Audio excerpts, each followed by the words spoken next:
You're probably sick of all the doomsday news on the market right now. Inflation continues to soar, the Fed keeps hiking interest rates, and tech growth stocks are down 70% or more. VCs are safeguarding every dollar they have as their last. And people are even saying that the funding market is completely frozen right now. But that's not exactly true. How do I know? I sit on the board of a company that just raised $70 million. The kind of big growth round that supposedly is impossible to get done, especially during the summer where every VC is supposed to be on a yacht somewhere. So it is still possible, but there are some super important differences in raising money right now during a crisis that were not true for the last decade. So let's get into it. The first thing to realize is that the goalposts for getting venture funding have moved dramatically. Unless you're at least doubling year over year and more likely tripling year over year and burning close to $1 for every dollar of annual revenue you're bringing on, I hate to say it, but you're probably going to have a really hard time fundraising. Not only that, but you're also going to have to demonstrate a path to profitability. That maybe sounds obvious to you, but it's going to be completely new for a lot of companies who've been pushed to grow as fast as possible at all costs in an era where money was free. And don't let the headlines fool you.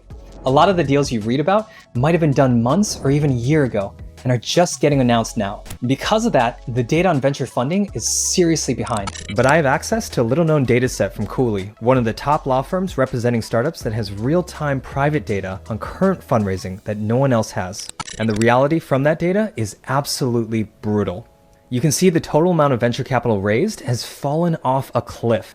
At the Series B, valuations have been cut in half. At the Series C, they've fallen 75%. And at the Series D, 85%. For now, unicorns are dead. The earliest stages of investing are still active though, where in my experience, seed activity and valuations have only fallen, say 20% or so. But it's a good reminder to make your capital last. Unless you're one of these no-brainer companies with market leadership growing like crazy, really efficiently, most companies are going to feel like the entire market is closed for them. So you have to be ready to hear a lot more no's. But it's not all doom and gloom.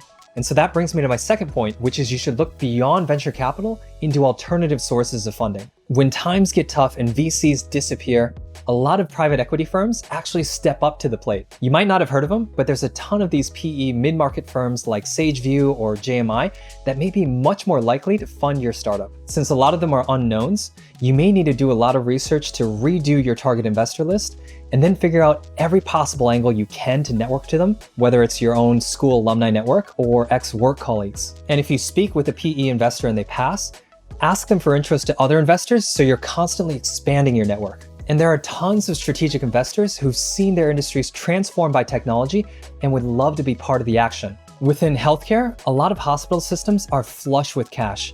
And as they're king-making startups they work with as customers, they would love to participate in the upside as investors. But when you do get offers from alternative sources of funding like PE funds, you gotta be prepared for less friendly terms. You have to remember venture capitalists are usually just optimizing for pure upside from investing in one or two huge winners, while private equity investors often just want to guarantee a 2 to 3 times return in every company and not lose their money. So because of that, PE funds are often going to be investing in much lower multiples than VCs and introducing a lot more downside protection into their term sheets. I'm not going to go into details of how they do this, like liquidity preference and dividends, but realize you're going to have to learn and negotiate terms you've probably never seen before. Make sure you have really good legal counsel who's been there and done that, and make them your best friend. You may have to deal with some deal structure that's not optimal, but remember you can't handicap your company in ways that make you impossible to acquire. The vast majority of startups actually exit through acquisition, so you have to be willing to take a lower valuation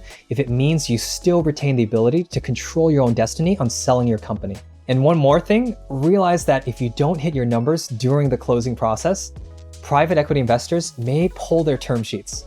And in fact, they may pull term sheets anyways just because they're spooked on the market. This actually happened twice in the last month to companies I work with, and it's something I never seen before from any VC fund in the prior decade. A lot of companies may be tempted by venture debt to extend runway, but you have to be very careful here as the interest payments could actually come back to put the company in an even worse place than before. In a lot of cases, venture debt comes with covenants that are like a catch-22. You can only access the money if you're doing really well, in which case you may not have needed it in the first place. And if you're doing poorly, you're out of luck. Only consider venture debt when you are absolutely 100% certain you can use it to get to a future fundraise or acquisition. In some cases, you can get advances on your business's revenue that should be a safer, if less impactful way of extending runway. Lastly, your fundraising process itself may need to change. It's going to be even more important to have a well-rehearsed pitch and a bulletproof data room. You can't give VCs any dumb excuse to pass on your company in times like this. Lean on existing investors even more in helping yourself get ready. And when you do kick off your fundraise, try to make sure you have an internal term sheet ready to go.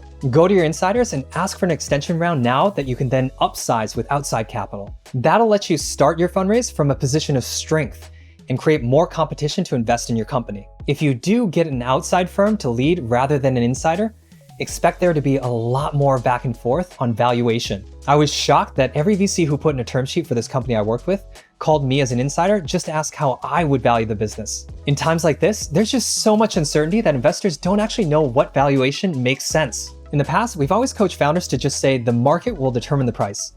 But when the market is on the verge of collapse, you may need to be more proactive in giving guidance. So even in the most difficult fundraising environment in the last 2 decades, you can still raise money. And while doing so did get a lot harder, everything else got easier.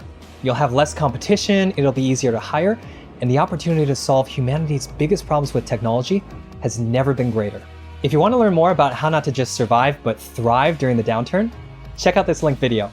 Good luck, see you next time.